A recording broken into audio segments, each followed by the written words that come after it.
يفيض وده، يحب الخير مفتاح الأماني. صديقي من أصارحه فيبقى ودود القلب عفا في اللسان.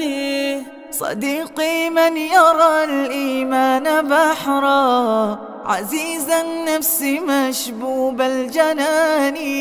عزيز النفس مشبوب الجنان. بسم الله الرحمن الرحيم. الحمد لله رب العالمين، والصلاة والسلام على رسول الله وعلى آله وصحبه وسلم أجمعين. ما بعد، السلام عليكم ورحمة الله وبركاته. إخوة الإسلام والإيمان، waxaynu ku dhex jirnaa barnaamijkeenii aynu ugu magac darnay alqudwa, kudayaasho lagu dayanay rasuulka sallallahu alayhi wasallam, min hadiyihi hanuunkiisii iyo ayaamihiisii wanaagsanaa aynu raad raacayno sallallahu alayhi wasallam. ikhwat al-islaam wal iimaan, waxaynu maanta ka hadlaynaa amba jaanibka aynu leenahay rasuulka lagaga daydaa, aynu taariikhdiisa aynu inta ilaahay naga garatiyay aynu ka raad raaci doonaa rasuulku inuu ahaa aabbo awlaad dhalay. marka waxaa mudan ku dayasho mudan aabbuhu inuu wax ka ogaado rasuulku sallallahu alayhi wasallam, sida uu ula dhaqmay awlaadiisa iyo caruurtiisa, sida uu ula dhaqmi jiray. hooyadu lafahaanteeda wixii raganimo mooyaane inay hooyadu garato rasuulku sida uu awlaadda ula dhaqmay, inay iyaduna isku daydo hadyigiisii sallallahu alayhi wasallam inay raad raacdo. guud ahaan rasuulka ilaahay awlaadda uu ku arsaaqay ee ilaahay uu siiyey waxa uu ahaa 3 wiil iyo 4 dumar ah. 3 wiil waxaa la kala odhan jiray qaasim iyo cabdullaahi iyo ibraahim. طيب iyo طاهر labadaa magac sida ay mu'arikhiintu sheegayaan, cabdillaahi ayaa ay u ahayd naaneys. qaasim waxaynu naqaanaa inuu qabla nubuwa nebi maxamed sallallahu alayhi wasallam inuu intii aan risaalada iyo nebinimada ilaahay tabaaraka wa tacaala aan u dhiibay amba loo waxyoon ayuu dhashay. waxaynu garanaynaa cabdillaahi iyo qaasim inay isku hooyahaayeen, ibraahimna halkii ay ka dhashay maariyat alqibtiya radia allahu canha. halka hablaha 4 hablood bi ilaahay ku arsaaqay nabiga sallallahu alayhi wasallam. waxa ugu weyneed hablahaasi Zaynab iyo Ruqya, Kalthum iyo Fatima binti Muhammad sallallahu alayhi wasallam. hablihi rasuulka sallallahu alayhi wasallam, Zaynab ayaa ugu weyneed, oo isla markaana Zaynab waxa ay ahayd oo uu guuriyay rasuulku ninkii la odhan jiray Abulcaasim ibnu Rabiica, ninkii taariikhda dheer ay rasuulka soo dhex martay sallallahu alayhi wasallam. oo ninkaasi waxa uu ahaa suu rasuulku sheegay nin xaas wanaagsan iyo qoys wanaagsan gabadhiisa ee la yagleelay. waynaanu taariikhdiisa arki doonaa insha allahu tacaala. waxaa kaloo iyada lafteeda aynu tilmaami karnaa ruqiya waxaa iyadana uu rasuulku u guuriyey sallallahu alayhi wasallam qabla albictha, amba bicthadii rasuulka ka hor, cutbata ibnu abi lahab. laakiin cutba markii rasuulka risaalada loo soo dhiibay, abi lahabna aabihii dee uu ku adkaaday rasuulka, ayay u fureen rasuulkii sallallahu alayhi wasallam iyagoo ku xumaynaya. waxaanay riwaayooyinka taariikhyahanka qaarkood ay sheegaan in aanu la dukhuulin amba aanu xaas ayna u noqon. laakiin waxa uu rasuulku u guuriyey markii dambe Uthmaan ibn Affan radiyallahu anhu, oo ilaa ardul xabash ay ula hijrootay. laakiinse geeridii iyo xanuunkii uu ku yimid dagaalkii Badr ay ku timid bishii Ramadaan, saasina ay ku geeriyootay. sababihii ugu waaweynaa ee Uthmaan ibn Affan uu ku hadhay dagaalkii Badr ugaga hadhay ay ahayd inay Ruqya xanuunsanaysay. waxa kaloo iyada aynu tilmaami karnaa Kalthum, oo markii ay dhimatay Ruqya radiyallahu anha xigsiisa loo siiyey Uthmaan ibn Affan, oo iyaduna ilaahay tabaaraka wa tacaala awlaadu ku arsaaqay, dabeetay iyaduna ay saas ku dhimatay.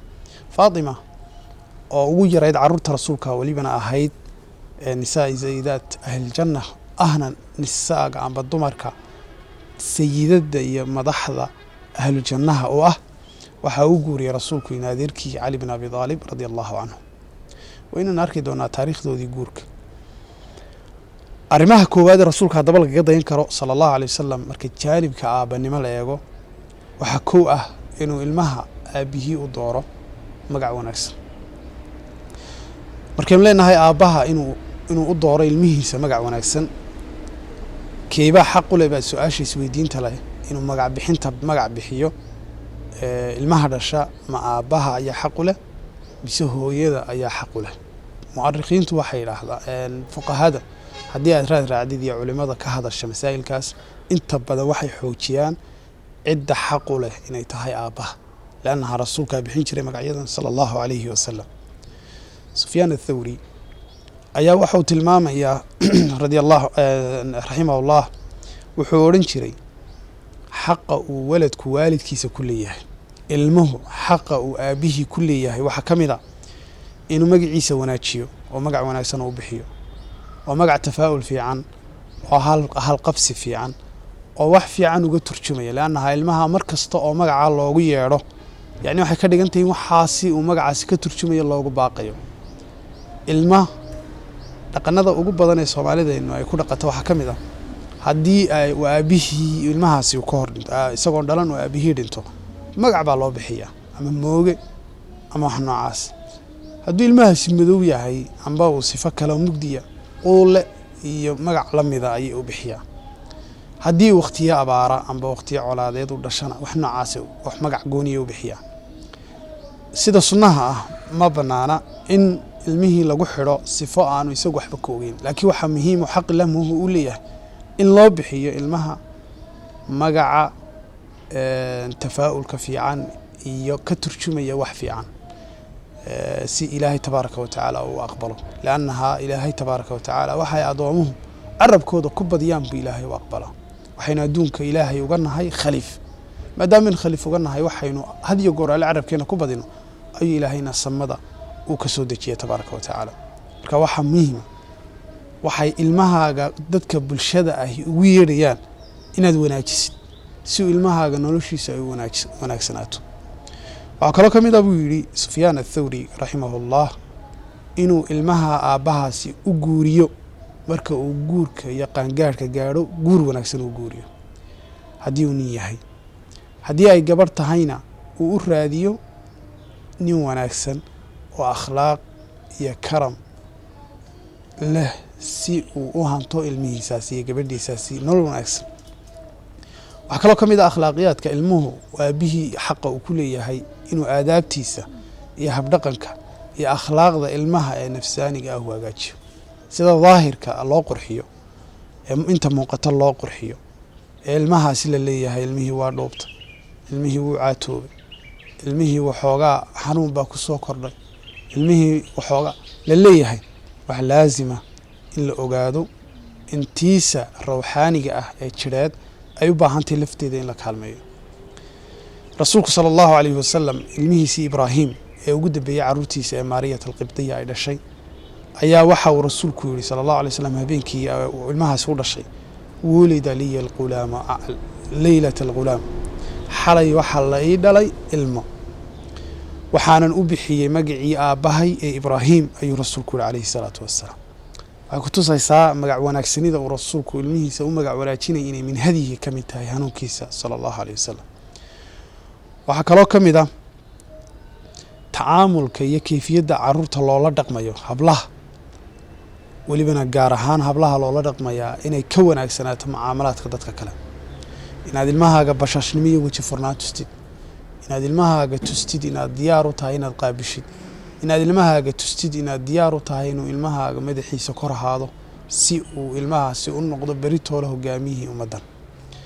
rasuulku sala allahu calayhi wasalam wuxuu yidhi man ubtiliya min albanaati bishay, qofka lagu imtixaamo hablaha shay lagu arsaaqo awlaaddaasi qaar ka mid a hablo ah fa axsana ilayhin dabeeta wanaajiya kunna lahu sitra min annaar, naarta waxay uga noqdaan xayndaab iyo sitri bay uga noqdaan buu rasuulku yihi sala allahu calayhi wasalam. waxaa kaloo ka mid a cibaad allah, haddii inan ilaahay kugu arsaaqo inaad ilantaasi u doortid zawjan khayran laha zawj khayr u leh oo aanad adduun iyo aanad ku xidhin waxyaabo kale aanad ku xidhin. waxaa muhiima ninkani ma yahay nin hananaya ilmahayga oo ka soo baxaya takaaliiftii zawjiga iyo waxyaabihii ka dhalanayay zawjiga. waxaynu u imanaynaa qisadii zaynab iyo soo dhex martay abilcaas ibnu rabiicata alqurashi radia allahu canhu. abilcaas ibnu rabiica alqurashi wuxuu ahaa waxaa dhashay haala bintu khadiija. zaynabna waxaa dhashay khadiijata bintu khawla.